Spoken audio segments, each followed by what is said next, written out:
বাঁশখালীতে ঘোড়ার বাঁধ সংস্কারের নামে চরের মাটি লুটের অভিযোগ।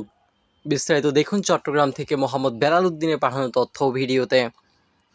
চট্টগ্রামের বাঁশখালী উপজেলার খানখাবাদ ইউনিয়নের প্রেমাশিয়া ব্রাইছটা এলাকায় উপকূলীয় ঘোড়ার বাঁধ সংস্কারের নাম করে সরকারি চরের খাস জমি থেকে অবৈধভাবে মাটি কেটে বিক্রি করার গুরুতর অভিযোগ উঠেছে।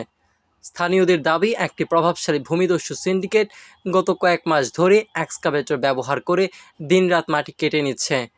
অভিযোগ অনুযায়ী সুন্দবীপাড়া এলাকার কামাল ও সিএনজি কামালের নেতৃত্বে এই চক্র পরিচালিত হচ্ছে।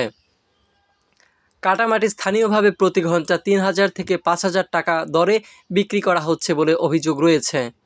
এতে সরকারি সম্পত্তি লুটের পাশাপাশি পরিবেশ ও উপকূলীয় বাঁধ মারাত্মক ঝুঁকির মুখে পড়ছে। বালুমহল ও মাটি ব্যবস্থাপনা আইন ২০১০ অনুযায়ী জেলা প্রশাসনের অনুমতি ছাড়া সরকারি চরে মাটি উত্তোলন শাস্তিযোগ্য অপরাধ হলেও সংশ্লিষ্ট ভূমি অফিস ও স্থানীয় প্রশাসনের পক্ষ থেকে কোনো কার্যকর ব্যবস্থা নেওয়া হয়নি বলেও অভিযোগ রয়েছে। জি, আসসালামু আলাইকুম। কি কামাল বলতেছেন? কামাল বলতেছেন? হ্যালো। ও আমি সাংবাদিক বেলাল বলছিলাম ভাই। আমি সাংবাদিক বেলাল বলছিলাম, আপনার সাথে একটু কথা বলা যাবে?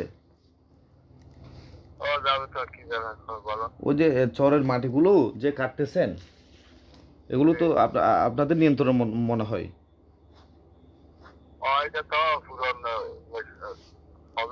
জি জি। আচ্ছা, এটা অনুমতি কার থেকে নেওয়া হয়েছে? এটা কি ইউনিসেফ অনুমতি দিছে বা ভূমি ওখান থেকে অনুমতি দিছে? এসিলেন অনুমতি দিছে?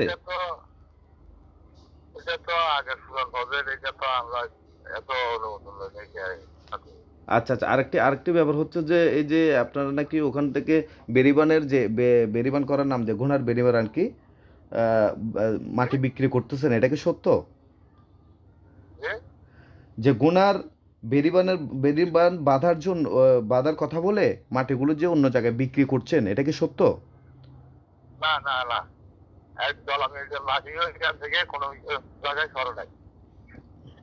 তাহলে প্রত্যক্ষদর্শী বলছে যে আরিফ নামের কাছ থেকে বিক্রি করছেন, জাহাঙ্গীরের কাছ থেকে বিক্রি করছেন ঘন্টায় প্রতি ৩ থেকে ৫,০০০ টাকা। এটা তাহলে মিথ্যা? না না, এইরকম না তো।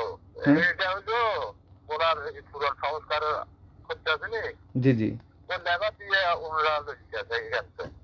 ও আচ্ছা, তাদের নেতৃত্বে এগুলো নিয়ে যাচ্ছে। আচ্ছা, আপনার তো মাটি কোনো জায়গায় ১ টাকারও বিক্রি করি নাই। আচ্ছা। এলাকাবাসী অবিলম্বে অবৈধ মাটি কাটার বন্ধ, জড়িতদের বিরুদ্ধে আইনানুগ ব্যবস্থা গ্রহণ এবং উপকূলীয় বাঁধ রক্ষায় জরুরি প্রশাসনিক হস্তক্ষেপের জোর দাবি জানিয়েছেন।